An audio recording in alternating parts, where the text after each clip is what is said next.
Hello. Yes, it's somewhat weird and uncomfortable to sit and talk in a camera by yourself in a room, so let's just get over it. There's guys are mowing somebody's lawn. A lot of distractions, even in my soundproof room. If you hear like a jumbo jet in the alley, it definitely will come in here. And if you hear a 12 horsepower lawnmower, that makes a nice noise, and it's best not to record like a gentle flute while that thing's blaring. But other than that, it's a wonderful afternoon. My turtle is well fed and munching on grass, and I hope you're good.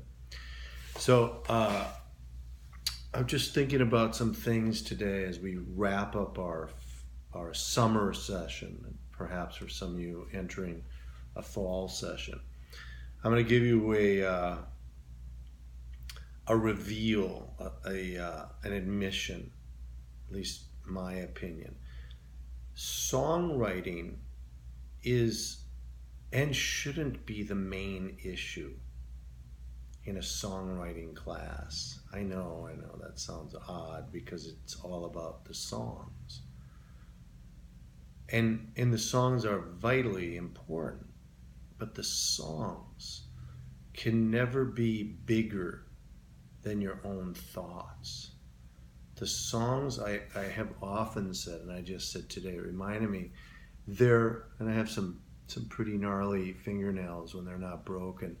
They're but the fingernails of our humanity. They're things that grow, and sometimes they're beautifully shaped, and they're long, and sometimes they're striking, and sometimes they're painted upon, but they're never more, these fingernails are never bigger than we are. And our songs, which are tools of connection to people, even to ourselves, because we are, after all, people, they can never be bigger than us. You see, when we're writing songs, if we're too deep into the craft of song, which is so important, especially when you're starting out, then the song is not doing its job. It's becoming, as I've said before, professional, well-written. Oh, this is a catchy tune. There's something to that, and I don't say that there's no value in those songs. They've made a lot of people a lot of money over the years. But from my perspective, if you're in this game, and whether you're a quote professional, you're deriving your lucre from this experience or not, if you're writing a lot of songs, if songs are important to you, then you're in the game. It doesn't really matter how many records you've sold or not. It's part of it. So I'm speaking to you as, one of the gang, and you're one of this game. So what is it that you're trying to say is a really important thing in general, not in specific.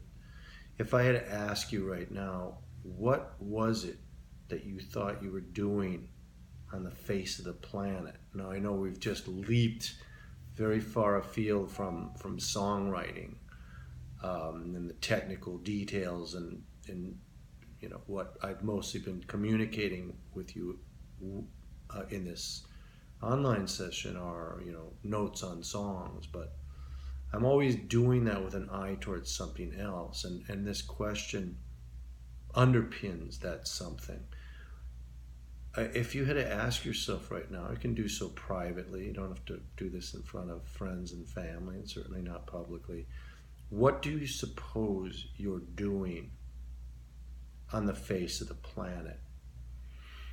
And knowing that your time on the planet is limited, if you could hear the clock ticking, some might think, well, that would be a very morbid experience. The clock of my mortality is ticking, but I think it would be an actually helpful thing that you could literally hear that clock running at all times, because it would motivate you to do whatever it is that you think your point is. Now, my point, and I hope that meeting it out or manifesting it right now. And I've come to this idea not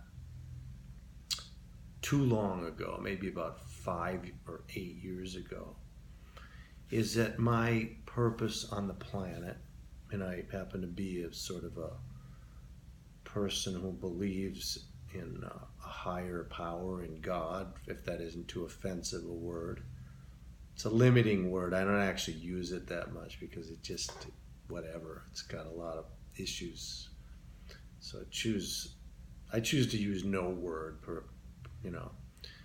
As a matter of fact, the Hebrew word for God, the common use, is Hashem, means the name. It just there's no real name for it. Just like there it is. It's a anonymous name because it can't be defined. But I think my purpose is to bring joy and hope to people, and to create in them a sense of wonder about the world, that the world isn't mundane, that songs aren't merely technical, that they are actually miraculous. They are conveyors of some emotion that can't be conveyed in plain words. And plain words themselves are incredibly miraculous as well.